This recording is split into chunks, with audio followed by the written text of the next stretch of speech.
ரெண்டே ரெண்டு வரிகள் சொன்னா உங்களுக்கு ஈஸியா கனெக்ட் ஆகும். தமிழன் என்று சொல்லடா, தலை நிமிர்ந்து நில்லடா. எப்படி? தமிழன் என்று சொல்லடா, தலை நிமிர்ந்து நில்லடா.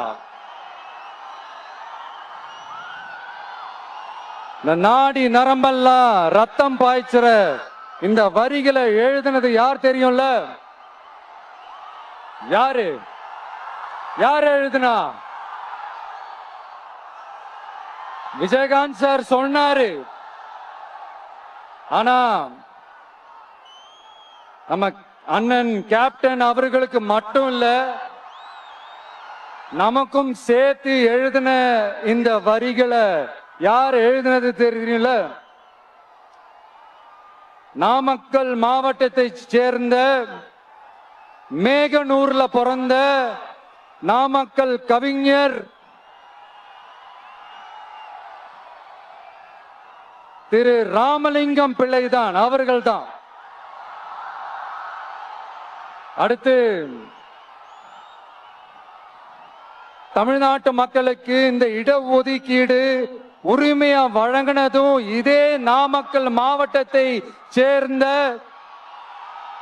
திருச்செங்கோடு பகுதியில இருக்கிற ஒருத்தர் தான்.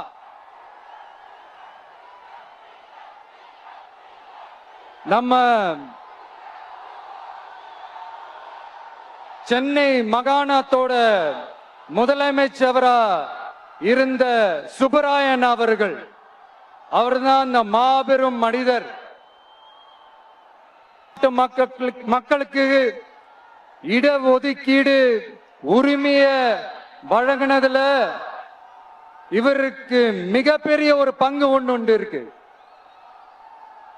அதுதான் இந்த கம்யூனல் GO 1071 அதை கொண்டு வந்து பட்டியலின மக்களுக்கும் பிற்படுத்தப்பட்ட மக்களுக்கும் இத வழங்கினாரு. அதனாலதான் அவரு முதலமைச்சரா பதவியேற்றதுக்கு அப்புறம் முதல் தமிழர்